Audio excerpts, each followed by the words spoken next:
Gory Gays. Let the harvest begin. I'm Melanie! Understand! What are you waiting for? This is it. Can't believe we're staying at the Psycho Killer B&B. Oh, that's so cool. It's a motion detector.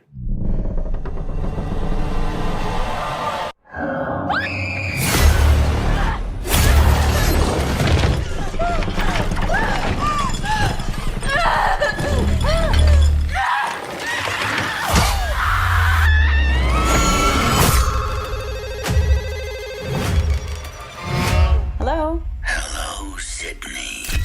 Did you miss me? Nice little town you found. You and your pretty daughter. Reminds me of where we grew up.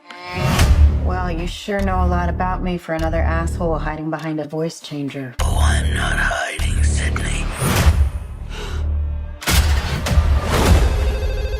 Not this time.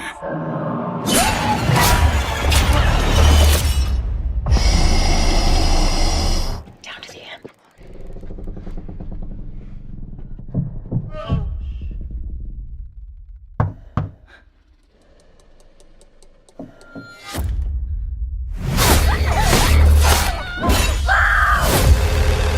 I want to be a fighter, like you.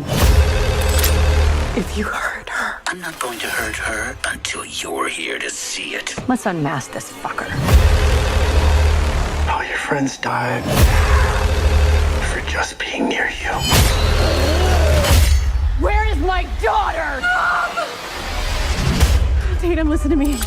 He's trying to find another way in. We're gonna do this together. You're gonna have to shoot him through the wall. Where? To the right of the door. Shoot him now! Do it now! Oh, you got it. He's dead. You need to make sure you shoot him in the head.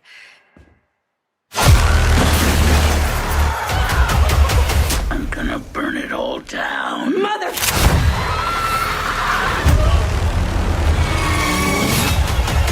This is gonna be fun.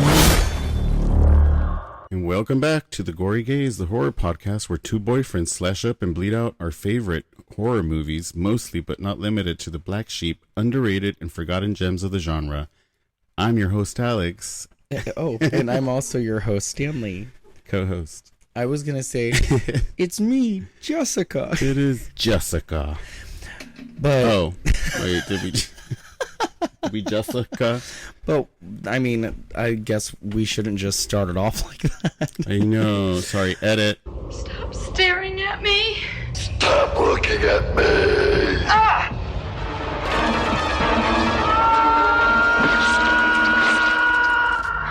We're going to try our best to not make this a spoiler, which I don't think that's our aim. I think we're mainly just more concerned about how we feel about the movie, right? Oh, yeah, but we're going to spoil the shit out of it. No. Yeah, I mean, I kind of already just did. Why? I mean, No. I know. You guys, okay, so we are going to be talking about Scream 7, right?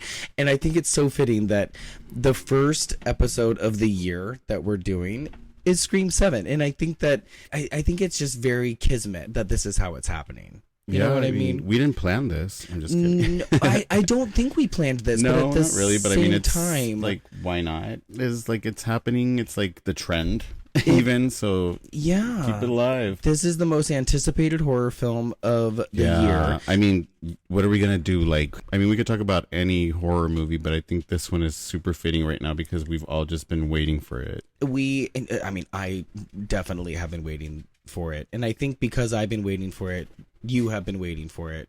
Because of you? I mean, not just because of me, but Get I feel out like of here. Who I feel are like you? my energy rubs off on.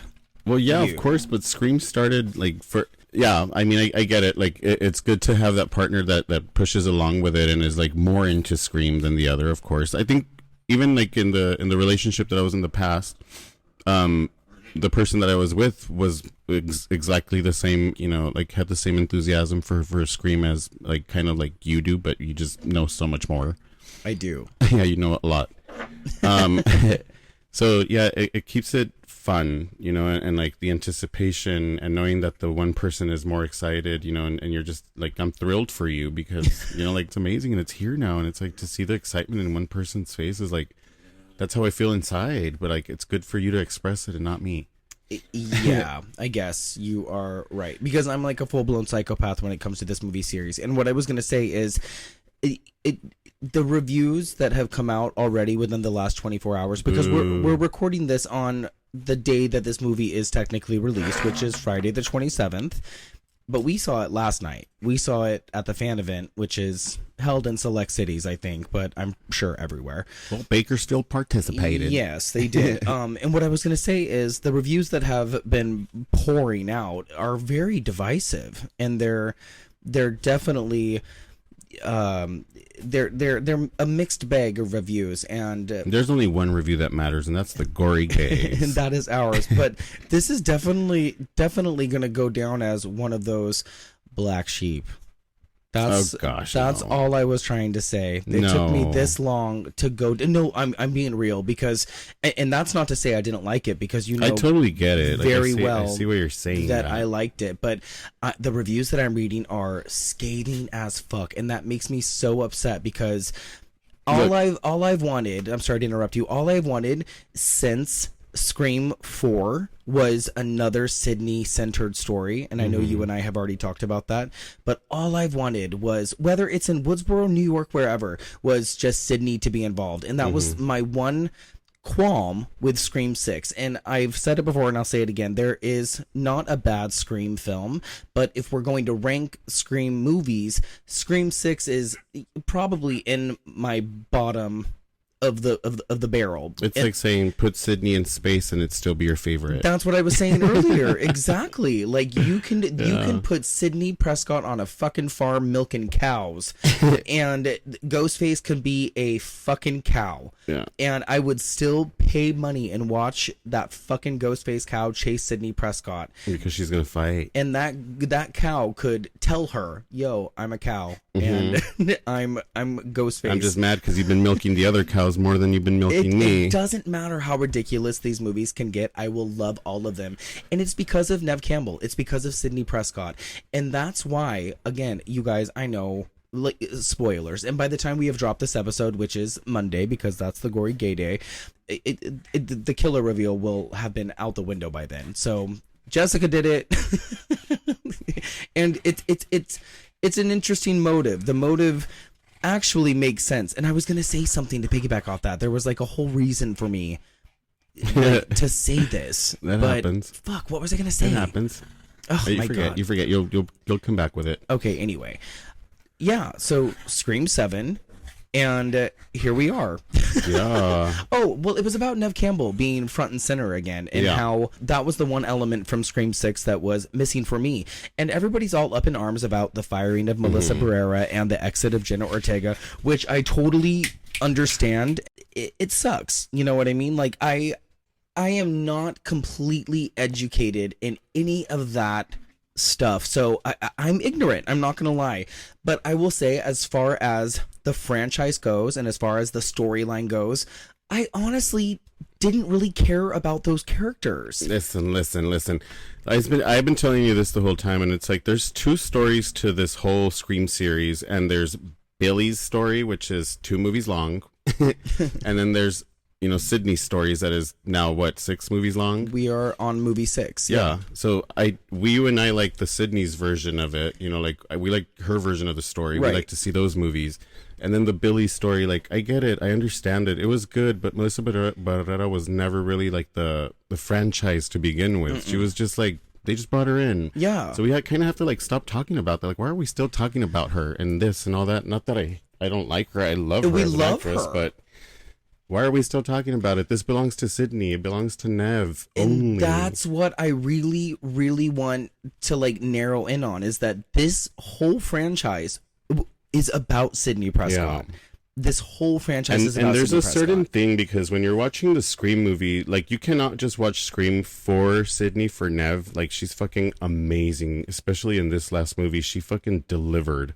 But there's a certain like art to how Ghostface acts and how he does things and the nostalgia that he keeps bringing back to every single movie. Like, it's the same fucking killer every single time, but then when they unmask him, it's somebody different, you know? But like the movement of Ghostface and how he kills and how he, you know, like kind of moves the knives and like talks with the knife, like he communicates with his knife and stuff like that, is what they brought back into this film again. And like, it feels like 1, 2, and 7 to me, you know, like, yeah, it feels good. It feels complete. Like, we left the theater yesterday and I was like, I feel so fulfilled. I feel so fucking completed. I feel like I have nothing bad to say. Nothing to remove from this movie, nothing to add. Like, it's perfect to me. Yeah. And I think that it's like a really nice combination of the first. And I mean, the first aside, I guess we can just remove the first because the first is its own entity, right?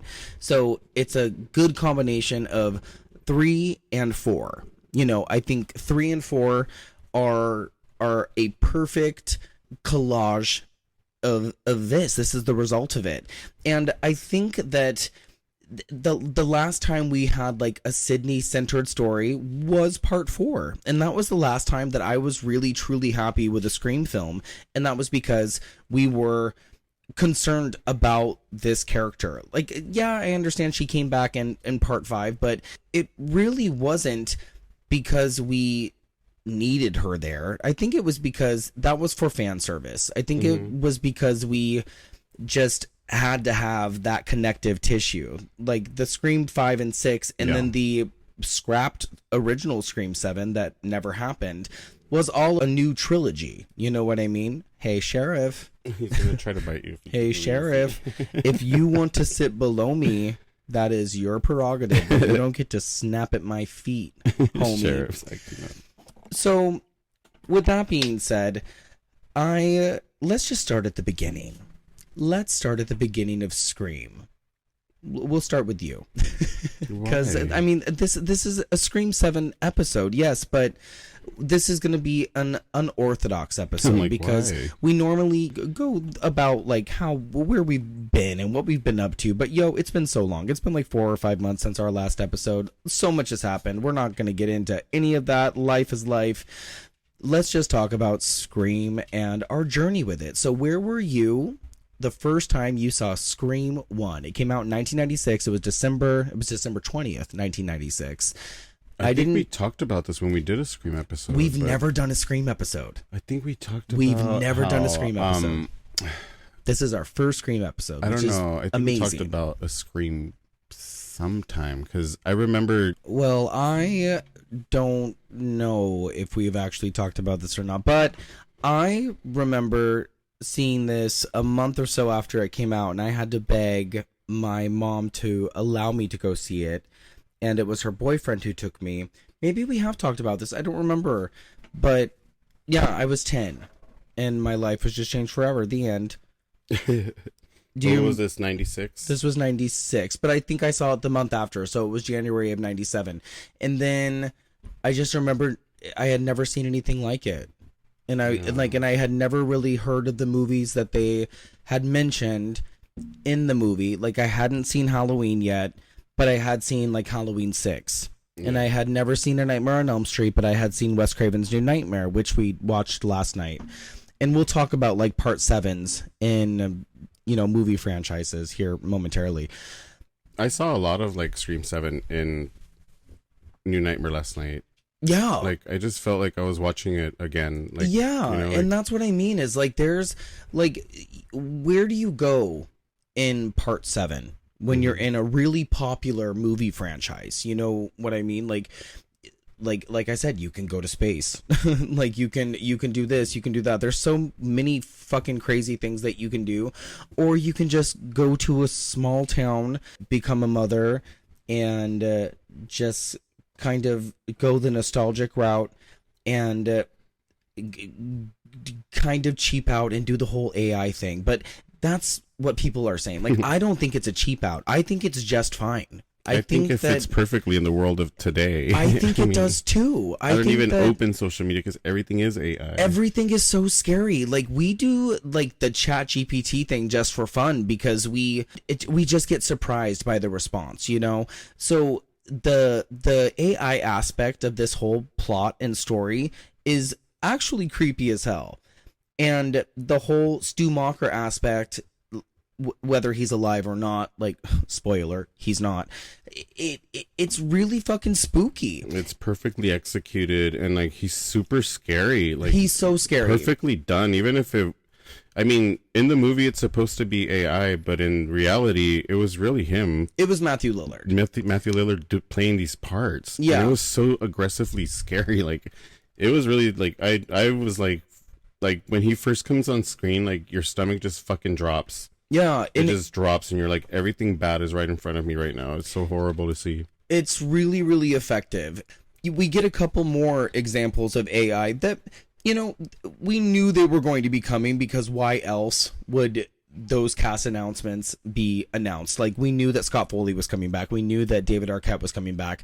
So we had an idea early on that there was going to be some sort of AI aspect to this. So for us, or any of us, any audience members, to be surprised or like appalled by the AI stuff, like, get the fuck out of here. Like, they're all just being nitpicky and having something to complain about. And I really feel like that people are leaning in on the absence of the Carpenter sisters. And I really, politics aside, I just don't think that they should be harping on that. I don't think that after Scream 5 that, I mean, again, I liked Scream 6, I really do, but to me it's just a lesser sequel. I prefer any of the other Screams over Scream 6. If I'm gonna watch any of the other Screams, it's not Scream 6. Yeah, that one, like, it's like more of a chore for me to sit through, and I think it's because it's too. It's like an intermission from 5 to 6 that you just had to go take a bathroom break, and then you're gonna come back and press play again. Yeah, you know? And it's like such a long movie if you think about it. Then it's and like, they're oh all my gosh, like well over 2 hours. Yeah. And I think that's why I'm so grateful for 7 now, because now I can gratefully skip 6 because now there's 7. Yeah, I'm just so. And that's happy. why I said, like, 5. You could watch 5 just to get Sidney and like information from Sidney as to where she is in the future and who she is now, and how then part 7 will fall in place after that. Yeah, and there's just enough of Sidney in part 5 to where I'm entertained enough. And again, you guys, I'm not saying that 5 and 6 are bad movies, because it's the Scream universe. I love them all almost equally. And if I'm gonna rank them, it would be 1, 4, now 7, 3, 2, 5, and 6.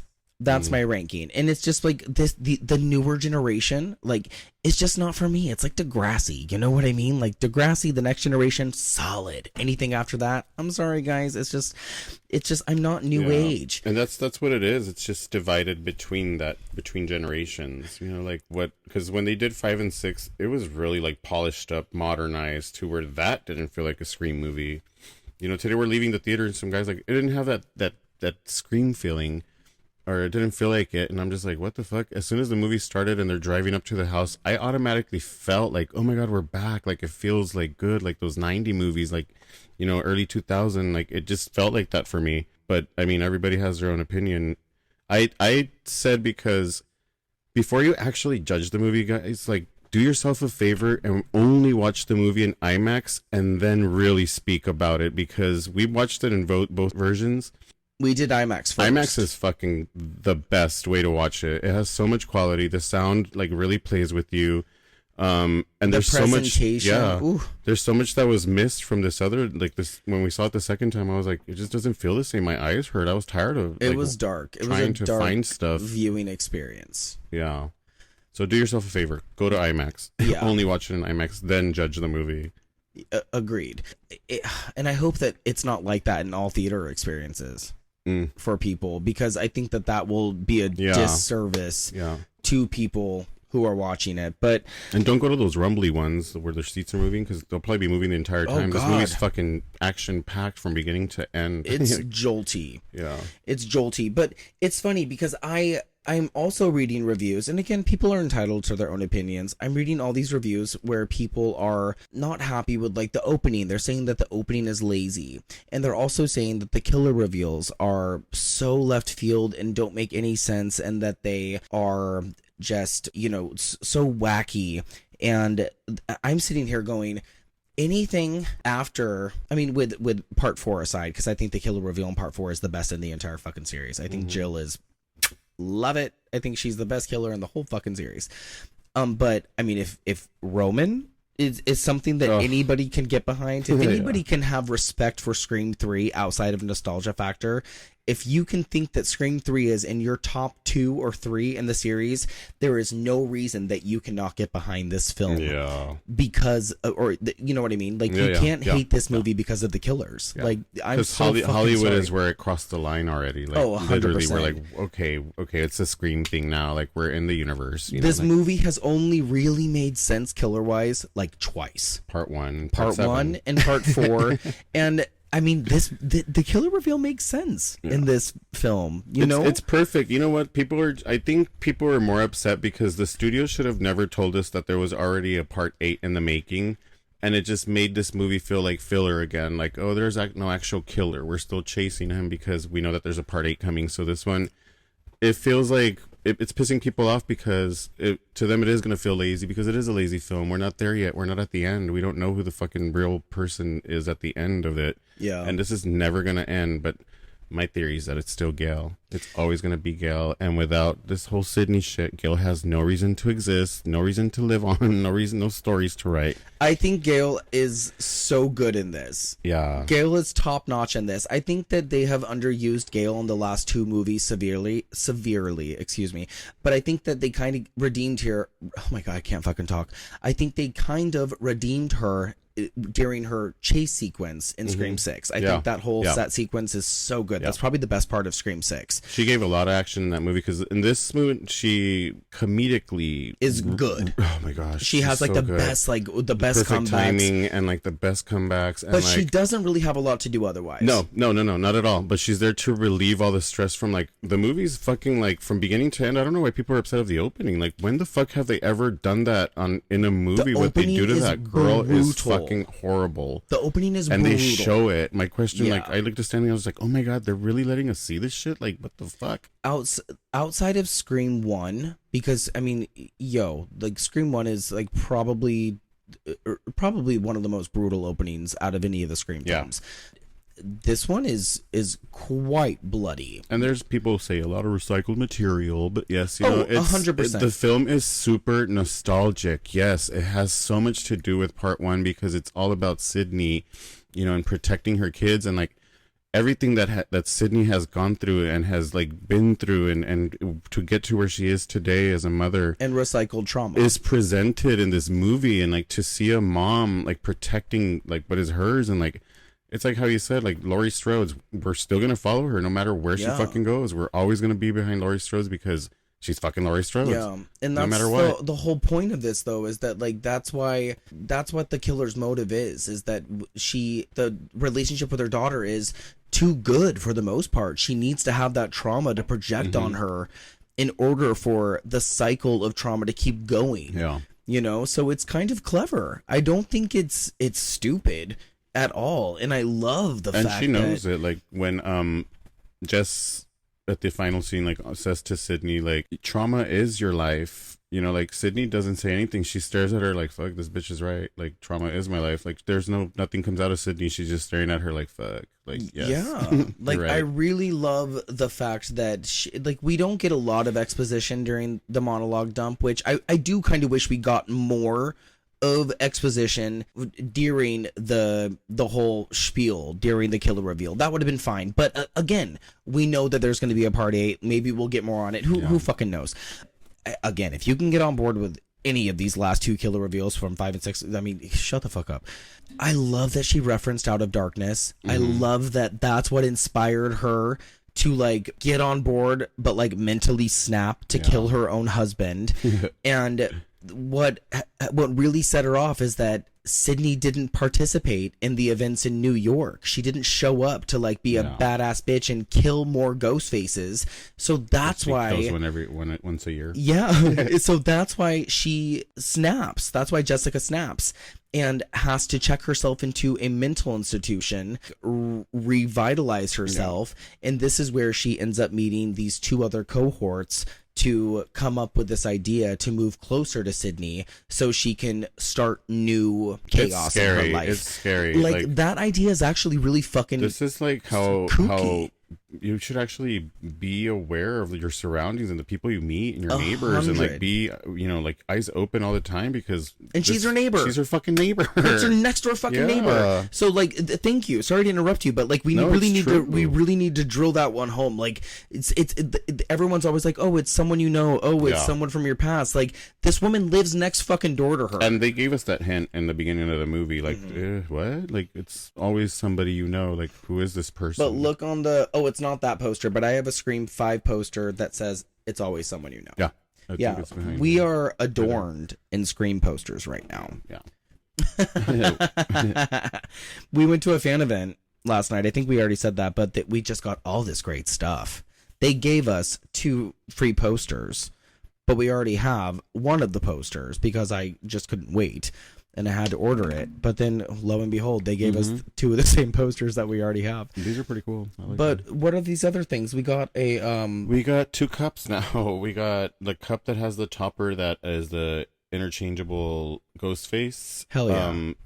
And then we have the black cup that has the ghost face and the silhouette of his gown, and then the popcorn holder as well that has the hood on it attached. And the ghost face has blood speckled. I didn't even realize. Yeah, that's pretty cool. I love that because when he kills, you know, it splatters on him. Yeah, that's pretty dope. And then we got the posters. Yeah, it was a good little event out here in Bakersfield. I mean, they hosted and everybody was happy. It was a good audience too. Yeah, it was a good audience. People were clapping. Like when Gail came on screen, this is like the best entrance that Gail has had in a minute. Like I fucking love it. And everybody is really big fans of Gail. Like, okay, like, yeah, I love Gail, but like, again, I'm just here for Sidney. Like, I really am just here for Sidney. I could literally just watch Sidney watch paint dry, and I would watch 2 hours of it. This, like, Sidney showed up, man. Like, she fucking showed up. Sidney is, like, and we ate. top notch. We fucking ate. Top notch. Like, we could literally just talk about Sidney the entire time, and we'll probably talk more about her here in 5 seconds. Fuck Cindy. Can we talk about America's husband, Joel McHale, and how wonderful he fucking is in this movie? Like, what a fucking hero, man. I will say on the second viewing, because we watched this twice in less than 24 hours, he did do a lot of flimsy arm stuff. Which I was like, what's he doing with those flimsy arms?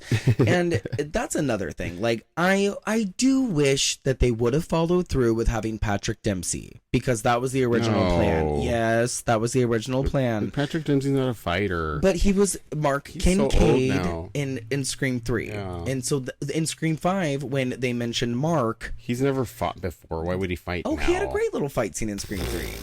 But when they had mentioned that Mark was going to be the husband in Scream 5, they never showed him. And then they mentioned him again in Scream 6, and they said that he was going to be the husband in Scream 7. We all thought that it was going to be Patrick Dempsey. And then he even said that he was going to be a part of it. And then, alas, he ended up not being cast. And then they just put Joel McHale. I love like the dynamic between Joe McHale and Nev Campbell. Like, it was so good and so real. It made me like giggle, and I was just like, I felt all warm because she finally found the one. And the chemistry's good. Yeah, it is. It is good. And I will say that it's really, really endearing to see Nev Campbell, or Sidney-Prescott rather. I should refer to her by her character name. Be motherly. Yeah, be matron. and like be married. Like my favorite thing is like when the opening scene, of course, you know, they do the whole climbs in through her window, and when he leaves the room, she starts talking to her daughter, but automatically goes mom mode, and she starts like picking up the clothes. Yeah, and goes to the closet and takes off the clothes from the doorknob, you know, and like picks up her little you know clothes on the floor. Yeah, it's perfect. Like, it was perfect. It's so warm, and it lets you know where Sidney is now mentally. I agree. And I really, like, and I'll piggyback off that. I love it when Tatum is at the edge of the stairs, and she's like, you're a hypocrite. And she walks up the stairs, and Sidney looks at her, and she goes, ooh. Yeah, like, what you just did was better. But she's like, you want to start up, bitch? Like, okay, let's go. Like, they this do is this what often. she lives for. Like, Sidney's like, bitch. Like, you want to battle. Like, and she does have 2 other kids. And they're over at grandma's house because they're doing some remodeling in their garage or some shit. Yeah. There's a lot of stuff that happens in the garage, which is funny because Tatum is named after Sidney's dead best friend Tatum, which is funny because I never really understood that Tatum and Sidney were so close. Like, I get that they were friends. I get that they were, you know, friends in Scream. But according to Scream 7, they grew up together. Yeah. And that's why Tatum was named after her. Scream 7 lets you know that maybe Tatum wasn't fucking Billy after all. I know. Well, yeah, I have this theory, dude. We all think, you know. Hello. I mean, I just really, I have this idea. Yeah. Oh, yeah. that they were in it. There was a Stu, Billy, and a Tatum soup. They were souping. Yeah. What was I saying though? What were you saying? Oh fuck! This keeps happening. Garage stuff. That's right. But yeah, it's funny to me that a lot of stuff happens in the garage, and then the conclusion like takes place outside of the garage, and then Tatum is back in the garage. Lots of garage stuff.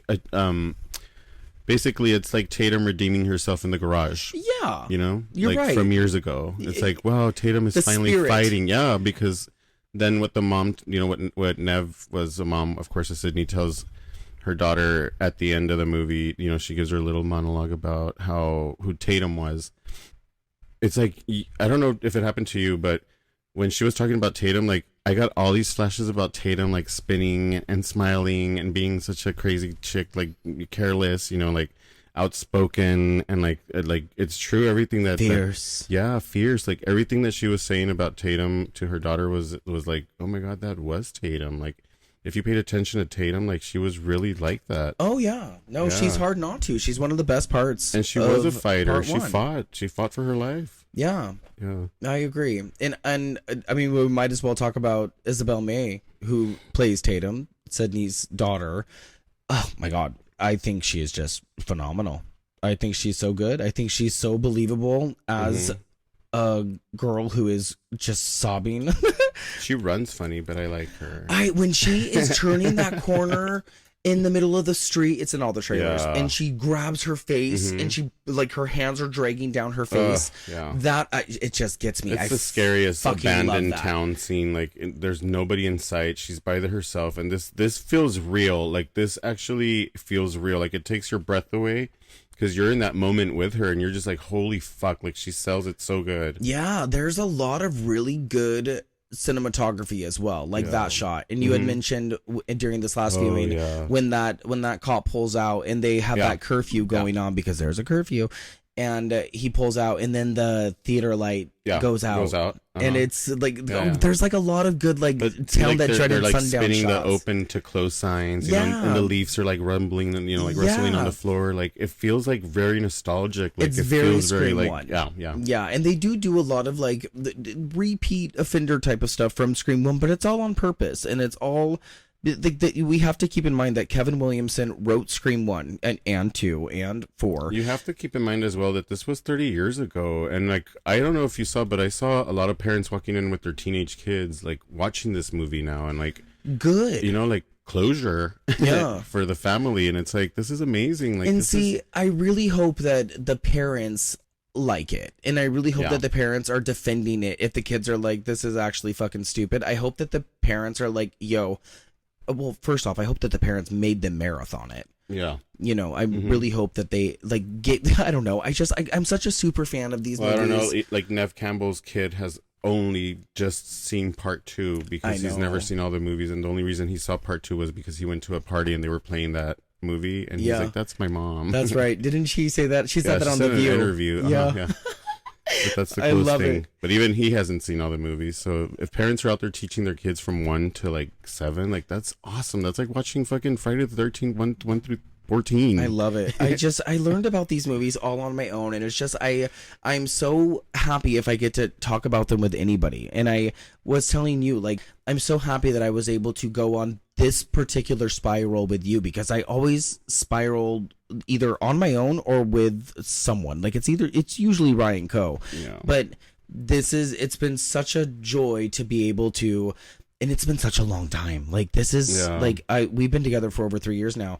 This has been like 2 years in the making, at least, maybe over 2 years. Like, this got announced at the end of 2024, I think. It's just been like, what is happening? The movie's good. It's just good. It doesn't feel like New York, like clean. Like it feels like, you know, like those movies feel like really shiny and glossy to me. And that's what I was thinking this too. felt filtered and like I like my movies like that. Dark. Yeah. There was like a grimness to this entry, and I think it's because we were centered back on Sydney, and we were centered more back on like the stuff from the past. And Mindy goes on, because Mindy and Chad are back, the twins. Maybe it's just Kevin Williamson. Yeah, maybe so. Maybe it's just Kevin Williamson. Yeah, and again, we'll talk about that in a second. But she goes on this rant again about you know, these entries and the franchises and how like late in the series we are.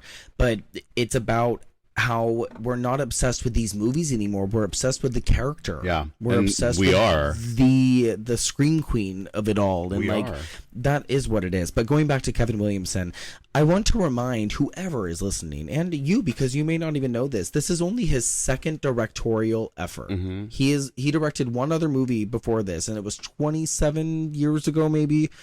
Yeah, it was in 99, and it was called Teaching Mrs. Tingle. Oh yeah, have you seen it? Yeah.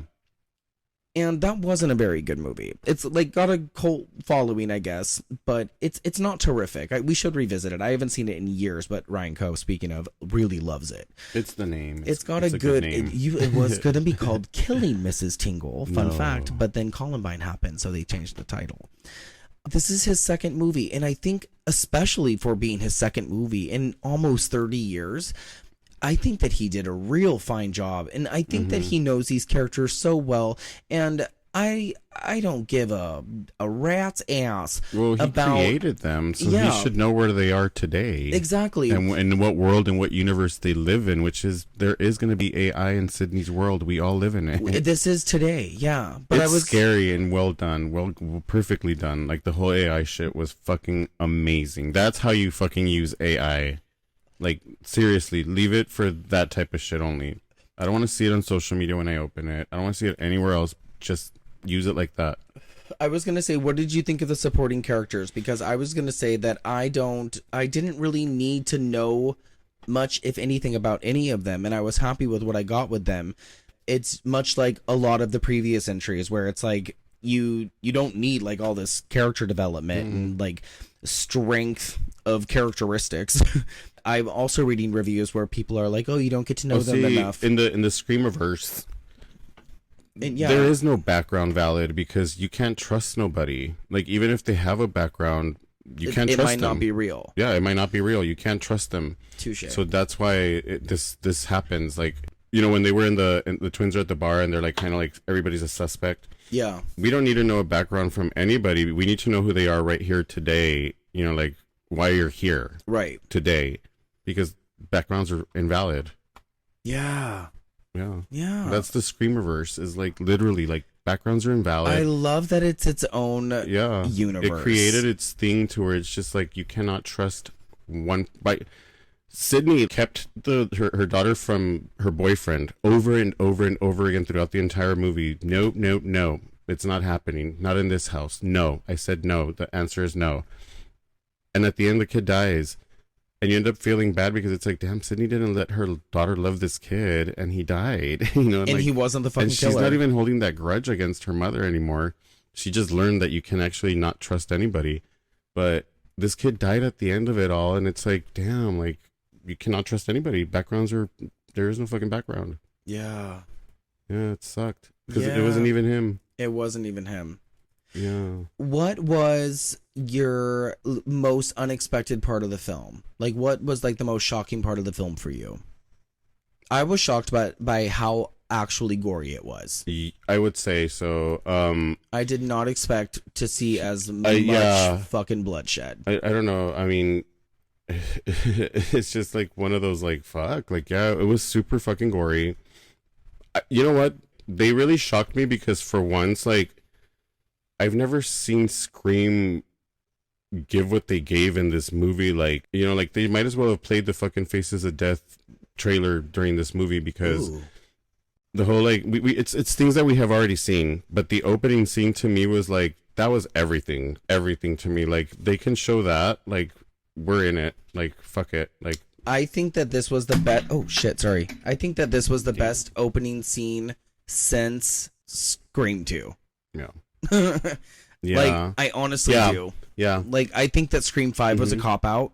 I think that Scream 6 was fun. Scream 2 is sad. But I think that Scream 2 was very sad, but it was so fucking good. But I think that this one was just really fucking brutal. And I think that it was a good spin on just like that's a real house. Yeah, like, and it's an Airbnb. That's what it is today. You know what I mean? These kids had nothing that's to do with it. Fucked up. Yeah. Yeah, and I kind of like that they kind of took, or they really took the real life shit out of the universe. Like, we moved out of Woodsboro and went to Pine Grove. So we burned down Woodsboro. Yeah, there is no more Woodsboro. We're going to follow you wherever you go. Yeah, and now that we're in Pine Grove, though, like, it's like kind of like more grounded in a realistic reality of sorts. Yeah. You know, I don't know if that makes any sense. It does. Does it? It okay. does. Because Woodsboro was like amplified. We need to forget Woodsboro. Yeah, and I think we're going to now. Yeah. I think that now that Sydney is where she is, and now that the movie has ended the way that it is, I think that we're going to do something else. I think that Woodsboro is. I think we've learned because gone or done. All the killers after part 1 have not been from Woodsboro. I think you're correct. You know, like they've all come from different places, and it's like nobody actually has anything to do with Woodsboro. Like, it's just Sydney, but she's the one that's running. Woodsboro's forgotten. That's done. My next question for you is what was your favorite kill in the movie? Oh my gosh, there's only one. I mean, I would say, of course, the Jess part. Was the way they got Jessica. Like, got Jessica. But good. Honestly, it's the slashing in the theater. Like when he picks up the knife and just goes double, and you're like, "Fuck!" You already know exactly what's gonna happen. That's fucking perfect. That scene, like that scene. It. You know what scene? Which one? The one where she's just hanging there and just, oh my gosh, like that's fucking perfect. Look, and we all knew that was going to happen because they released that photo like weeks beforehand, which is like, shame on you guys, because that's fucking annoying. It was gold. But that scene is executed so fucking perfectly, and it just reminded me like of drama class. Like, I was like, oh my god, this is so cool. And can we say McKenna Grace has such a fucking wonderful voice? If that was her actually singing, which that was her, like, wow. Oh, she's on the soundtrack. She's yeah, she is. But her singing like in the theater, like that was fucking beautiful. Yeah, she hands down has probably the best death scene in the movie, and there is some wild fucking kills in this movie. There's a gutting in all the movies at this point. I think maybe not 3. I don't know. It's the style. It's the style of it all. You know, like we've seen it, but it's like different styles every time, and it's like, oh, this is good. Ghostface, this one's good, man. But he like straight up tortures McKenna Grace. Yeah. Her name's Hannah in this. And again, we don't get to know a lot about her, and that's fine because these characters are just here to get fucked up. We don't need backgrounds. Yeah, and then he also like slashes her friend's throat, who's helping her because they're in like some sort of like theater practice. Aaron's his name. Where's Aaron? It's really funny. I think that there's a lot of like dark humor to it as well. Then she has another friend named Chloe, and her parents own a bar, and that's where everybody ends up. And then there's like the son of Jessica during curfew. There's the son of Jessica who is named Lucas. He's suspect from the very beginning. But again, we already know that Jessica is the killer. We're just telling you about the deaths. So they're at the bar, and Chad and Mindy get attacked, and we think they're dead again. But, you know, they never die because they're Woodsboro. They're the only ones from Woodsboro amplified. left. Yeah. They got the Woodsboro substance. But Chloe has like this really great scene where she is like attacked and chased and like hiding from Ghostface. You know how many people have to die for her to die? It's amazing. I was like, what the fuck? Like, Lucas gets attacked first, and and then she gets like slid across the fucking bar top, and then like a big piece of glass gets stuck in her neck. Which, if you don't see it in IMAX, I don't know how well you're going to see it on the regular screen. Because honestly, we were squinting pretty hard. I mean, I knew because of IMAX through the sound before they even showed the scene. You can, like, you know, she slides, falls down over the glass, and you hear like a gargle, like, ooh, it's like, bad. Oh, the sound design is real and good. Then they show the scene, but I don't think I felt like this second time. Yeah. So you're right. Like, IMAX, you have to watch it in IMAX. Oh, it's so good. And then Lucas, the creepy kid, the son of Jessica, is dragged, and then he is impaled through the throat on a beer nozzle or draft or whatever they're called. Oh, like the tap. Yeah. The tap nozzles. And then his mouth starts pouring a very vicious tap nozzle beer. Oh, it's the sharpest fucking tap nozzle you've ever seen in your life. Yeah. It's like over the. It's like the guy from Silent Hill, that big hooded guy. Yeah, like it's like campy as fuck. Like that's what I mean. It's like Scream 3 camp. You know what I mean? It's like what the fuck. Like, yeah. Okay, guys. Like this would never pass a safety inspection. Parker's Tavern, but it's so much fun. And then what else? I love when Sidney stabs Jess when she takes that knife and she's fucking going Melissa Barrera on her. She's just fucking stab. Sidney is a badass, dude. Like it's like Sidney never lost her fight. And there's this really fucking miraculous scene. I know we're bouncing around, guys. We're just excited. There's this really awesome scene where Sidney and Mark are they come across Tatum being held hostage by a ghost face, and there's like another random ghost face that we'll get to. That was like a shocker, but she's being held hostage at knife point in the hallway, and they end up like manipulating the situation like they've practiced this before. And they end up getting Tatum released from him, and then they get Mark fighting him, and then Sidney gets involved, and they're all like whooping Ghostface's ass, and then like Mark gets thrown down the stairs, and Sidney is like it's all these like tactics, security tactics, and like because Sidney's been going to those classes and like stuff like that ever since what 3? I mean, probably since 2. Yeah, right. And we all know because she says it out loud. And then she carries a gun, so obviously she's trained, And they have a panic room. Yeah, they have a panic room. He's a cop, so he goes through all that training. So obviously they've already rehearsed, like safety procedures and like what to do if ever a case. And yeah, there's nothing but eye contact, and like you kind of like already know what's going on, like what's gonna happen through that eye contact, because you're like.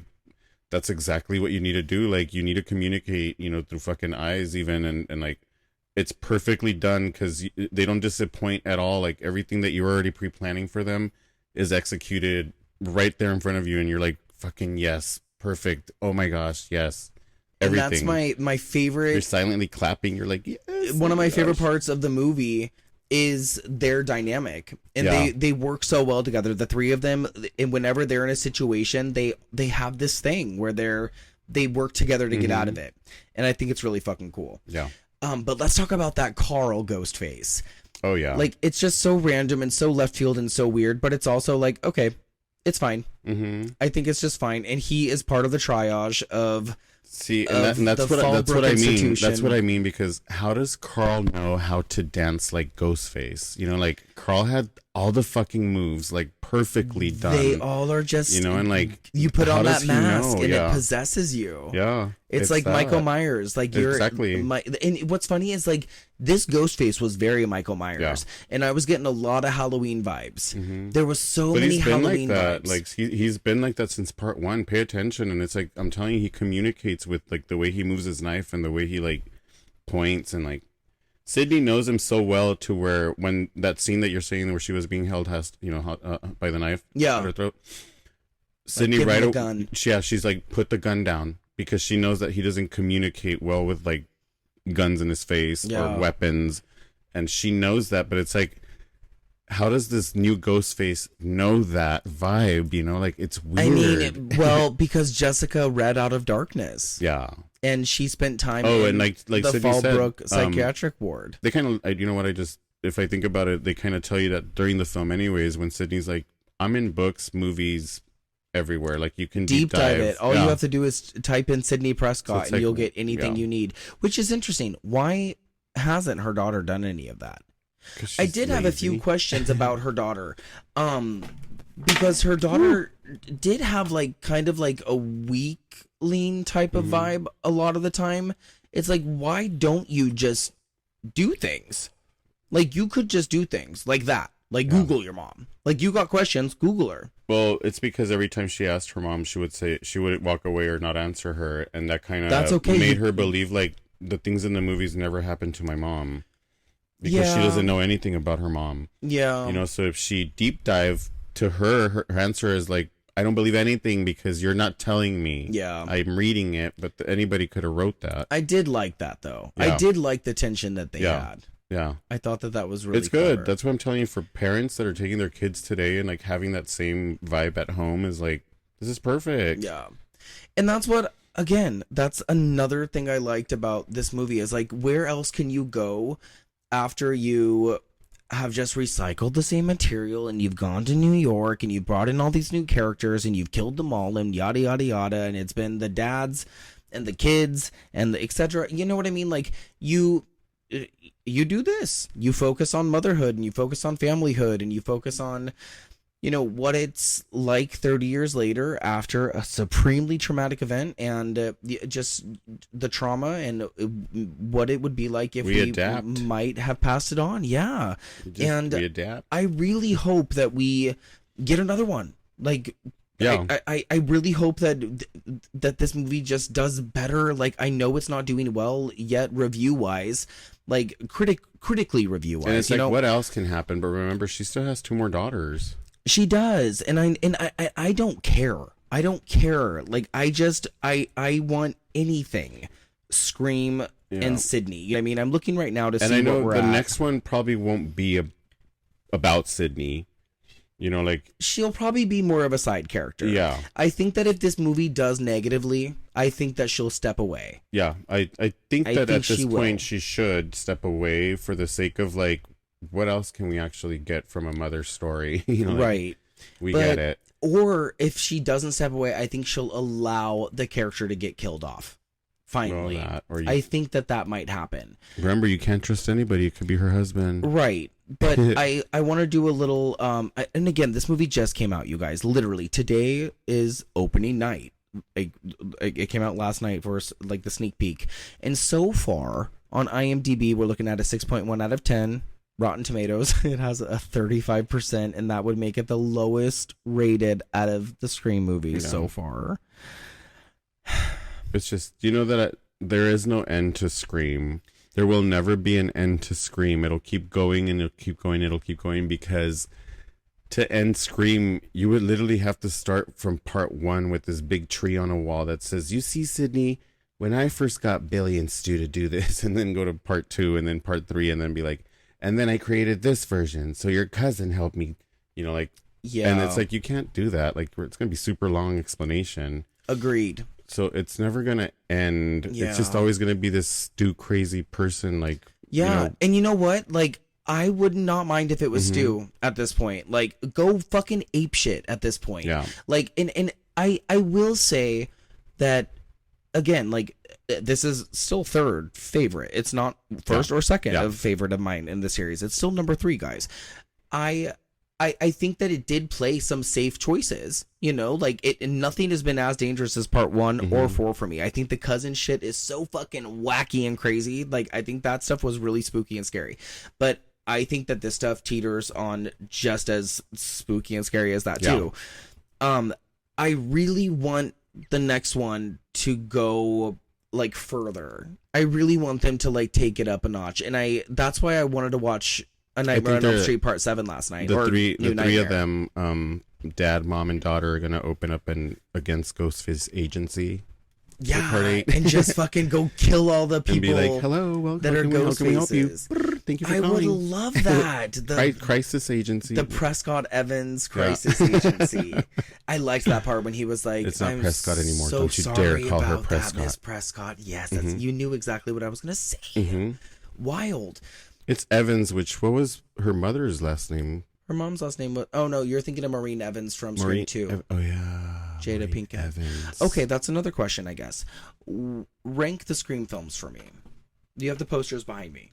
Like, Scream 1. yeah, like so, out of the 7, what are your like, favorite? Oh, I would say Scream 1. Scream. I it's kind of hard because It's very hard. Like there's a lot of parts in Scream 2 that annoy me. Sure. But it's still really good. So I would say like part 1, part 2, part 4. I love it. And then 5 and 7. And then you're not going to count part 2 or 6? I did part 2. Oh, I'm sorry, 3 or 6? No, I don't like part 3. Oh my god, I love part 3. I know, but it's just like watching Halloween 3 as well. Like You love Halloween 3. I love Halloween 3, but it's its own It doesn't entity. fit. Yeah, okay. I can understand that. Yeah. Once you see the movie starting and it's Hollywood, I'm like, oh my god, no, what is it? And see, that's what I mean. There are just some of them it's like, what? Like, we're going there? Yeah. Like, yeah. But like you have to I have like that a open movie mind. that That's where it actually happened. Like, I think part 3 is where we crossed over and we're like, open minds. That's where we're going. See, okay, going back to Hollywood, that's where Scream 8 could go. I would love a prequel that goes back to like the 60s of Maureen Prescott or Raina Reynolds trying to make it into Hollywood and being cast in those B movies and getting gangbanged by all those movie producers. If Jason can make it into Manhattan through a fucking boat on a lake, then anything can happen. Oh, stay tuned for my episode with Scotty, guys. Oh my gosh. Okay. Friday the 13th, part 8, Jason Takes Manhattan. Guys, pay attention to how he actually gets to Manhattan. You'll be like, what the fuck? How? Like, I can travel anywhere then. I can go anywhere through lake. I'm in Manhattan right now. Yeah. Next time we go to New York, we'll take the lake. We should. It's a good idea. Oh, I miss New York. I know. There's a blizzard right now. It's I would horrible. rather be in Pine Grove. Yeah. I just want to be very clear. What did we think about Sidney owning a coffee shop? Is that where we thought we would see her 30 years later? Like, that's no. That's quiet, right? I liked her owning it. I didn't like her working it. I did not like her working it. It was weird. I could have been totally fine with her in the office and having someone bring her an espresso. I liked when she called out Carl's name. That was like legit because it kind of helped like the managers behind the bar helping. Yeah. But like, I didn't like her running it and opening it and like, you know, like show her in the back of the office. Like, did we even talk about Carl? We started to, but we didn't finish. Yeah. So Carl was the third random ghost face who... But the first ghost face. Yeah, who is the first one... ghost face of the movie, but the third one. Yeah, who is ran over by Gale after he attacks the Evans family in that big sequence that you see in all the trailers with them hiding in the walls and stuff. And he was one of the residents at the Fallbrook mental asylum or whatever, the psychiatric ward. And he had broken out, but also was probably more than likely released by Marco, who is the third killer. He was helped released. Like, yeah. And so that is one of the other killers, who is probably just like a bait killer. We didn't get a dump on that. He was coerced.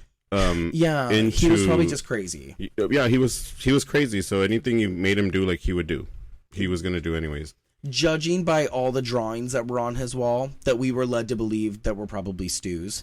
And well, those were 3 women that he had killed. Exactly, yeah, because he had been there for a long time. It had nothing to do with Sidney at all. You know, but he did like Tori Spelling. Yeah. But he did like Tori Spelling. Okay. He did like Tori Spelling. I liked that. I did not like that they had taken out the picture of the 4 of them at the fountain. The 4 original cast members from part 1. But see, now that I think about it, sorry, they probably like that's how they convinced him to kill again, because if you think about it, Tori was supposed to be Sidney, right? In Stab. Yeah. So it's like your mission is to kill like you did these 3 girls, this girl here. This is technically Sidney. Yeah, this is technically Sidney. You're going to kill the real life version of her. Yeah. Draw her. Yep. I love it. So that's how he got all psychotically crazy over So Sidney comes across him once while she's being barista Sidney, and she calls out his name. They have like eye contact. That is the one time we see this character. And you feel it. Only time, and it's very ominous. Yeah. It's very like, what? And she has like a brief like, what the fuck are you looking at? And we never see him again until feels very he is Reverend Cain, huh? Yeah, it's very like, oh, what is this guy doing here? Yeah. And then that's what sends them to the psychiatric ward. And then we get this big thing from Ethan Embry, who plays the Marco character, who's like the head of the ward. Like, he looks like a cartoon. He does. He's so goofy. He looks like a fucking cartoon. I'm like, what? He's so goofy, and I knew that he was going to be this character. I bet they had so much fun on set with him. They probably did. And what's a fun fact, real quick? He originally auditioned for Stu in 1996, and he didn't get it. So how weird that he is now the killer in Scream 7. But he is Stu. How full circle. He goes on and on about how Carl was friends with this other guy, John Doe, who had scars all over his face from this head injury that he got that had given him amnesia. Yeah, he created him. Yeah, but really, but the way he explains him is like, holy shit. Yeah, like, but this was not real. Ugh. It's all part of his AI drama. Like, have you ever had anybody in your life that you had to get away from or run away from like that, and like then they come back? Like, how scary. Like, yeah, and it was AI, but like, how scary! Like, it was just perfectly like done. Like, but that's the world that we're in now, and I know we've said that a few times now, but that's kind of the world that we're in now, where we. It started with Snapchat, right? You could change your face with filters. Yeah. You know what really scares me is the pictures of like the older Amanda Bynes and like the current Amanda Bynes like hugging themselves. Or no, the Britneys, remember? Yeah. I mean the Spears sisters fighting. Oh, and Britney Spears talking to Justin Timberlake. Oh yeah. Across a table from each other. That he's sorry. Yeah, and he's like, I'm so sorry that I humiliated you, and she's like, you should be. That's hilarious. I actually hate you. I think that as far as 7 movies go, this is just about as great as it can get for a 7th film. It, like I said, it made me want to watch New Nightmare last night. Still love New Nightmare. I kind of hope we go the New Nightmare route for Scream 8. I have high hopes for Scream 8. I mean, Scream 7 is not going to be for everybody. The Scream series is not for everybody. Scream 4 is not for everybody. I love all these I just gave movies. you my favorite or my list, right? Yeah. You broke down your list and I skipped a few, so it's like it's okay. Yeah, like I love all these movies mostly equally, but like I feel will not like stop loving the Screamiverse. Yeah, you know, me neither. I feel like I'm gonna really lean on Scream 7 for a while because I have missed Sidney-Prescott. Tell me if you can actually walk away from a Scream movie, regardless if you like it or if it's in your list or not. And that's the thing. Tell me if you can actually walk away from it. And that's the thing, because I am sitting here thinking like Nightmare on Elm Street. All of them are terrific to me, but there is one or two that it's like, it's actually probably kind of a garbage movie. But like I watch it because that's my other favorite movie series outside of these. You know, Pet Sematary, of course, and then these. Like Pet Sematary, the remake. And now that I've seen it a million times, like, it's not as good as, like, the other ones, but, like, I still love it. You know what I mean? Like, if I latch on to something and if something is, like, so dear to me, I'm going to, like, be faithful to it. And Scream is, like, I'm, like, faithful to this series. I just love this series so much. And I am faithful to Sydney. Sydney's my girl. Go look at my picture with Sydney, y'all. Don't you get it? Oh, my God. I thought that was coming from another part of the room. It scared me. Sorry, I was staring at Jill's picture over here. I am just so thrilled about this movie, and I feel like I've been waiting forever, and now that the time is here, I'm just like, when was the last time you saw a movie twice in theaters? This was the first time. That's wild. This was my first time seeing a movie twice in theater. That is the most nutter butter thing to me. I know. I'm 44 years old, and that's okay. I saw Titanic 6 times in that's how theaters. good this movie was. Like, I was fine watching it twice. Like, literally, I'm the one that said, "Do you want to go to watch it again in the theater?" Like, and then that's what prompted us to be like, let's do a podcast episode. Yeah, I was like, "Fuck that!" Like, this movie is good. And this was the most whack ass episode. You, like, there's these like blues and reds that are like throughout the entire movie that just make it so fucking. It's just so good. Agreed. Sorry, Agreed. Take my orgasm to the next room. It was cinematographically wise, like one of the prettiest Scream movies. Like I feel like the last 2 Scream movies were just really bright and really like vivid, and that's okay. Too shiny. It was too New York. It was like a New York movie, like Sex and the City. You know how it's all pristine and shiny, and like they're presenting New York. It's like I don't want to see New York. I want to see a scary movie. And maybe that movie. was like, the point. Yeah. But like that's what I again like. I want this kind of Scream film. Yeah. It should be small town. Yeah, like it I want should be small kept town in small drama. town. And I think that Wes Craven would be really happy with this movie. Listen, you can't put a curfew in a big city. You can't. You can't, silly. It can only be population you can't have a 930. You can and have your 16-year-old daughter be serving and drinking beer. 32-seat theater that's hosting fucking Texas Chainsaw Massacre at 7:30 and 9:30. You know? Fuck. I could only wish. I can't wait to visit Pine Grove. I know. Let the harvest begin. So on your Gory Gaydar, what would you give this out of 5? I would say a solid 5. Oh my god, I would give it a solid 5 as well. Yeah. It's just so good. I wouldn't change anything, add anything, take away anything. It's like, to me, it's perfect. It's so good. It's perfect. It's so good. Yeah. I completely agree. I think Sidney is back, and I think that she might be tired after this. Yeah. I think she might be a bit worn out after this because she like actually put in the fucking work. I just want everybody to remember, like, Halloween H2O Part 7, New Nightmare Part 7. There are so many Part 7s. Like, those are the only 2 I can think of off the top of my head. Friday the 13th Part 7. We've come this far. You know, what is Part 7 in A Nightmare on Elm Street? Oh, I just said that. Just New Nightmare. Yeah. I'm just so into it. Okay. There's a lot of really fun movies if you just pay attention. Anyway, I'm just going to keep rambling. I don't have like any sort of like he wants to not miss a beat from beginning to end. And diagram. When we turn off the power right now, you're gonna be like, oh fuck, I should have said this. I know. I should have said that. And this is like the first time that we've ever done a podcast episode where I just haven't mapped anything out. Like, I usually have like a plot, like we do like a People Under the Stairs segment, but it's just like all I wanted to do was rant about everything and anything that I could remember about both of these viewing experiences. And I feel like that there's really nothing else I could say. I'm just so happy. I'm so happy. Yeah. So everybody go watch Scream 7. On IMAX.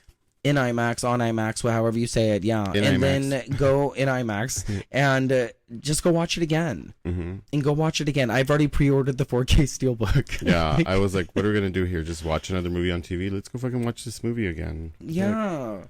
So go watch it. I just am so happy that this series exists. And you don't have to watch it tonight. Tonight it's literally going to make all its money back.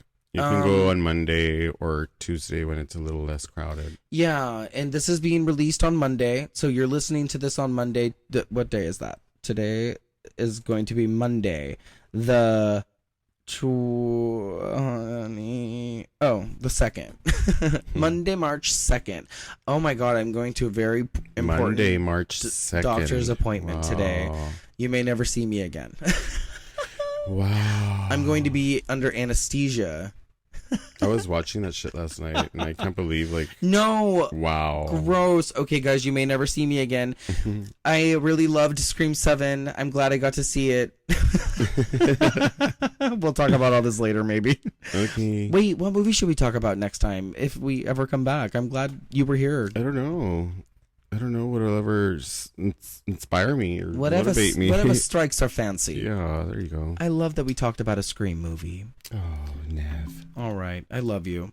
I love you more. Stay gory. Stay gay. We love Sidney-Prescott. Bye. Bye. Did we miss anything? It's showtime, bitch. Oh my god, I love that. That was it. Perfect. Okay, bye.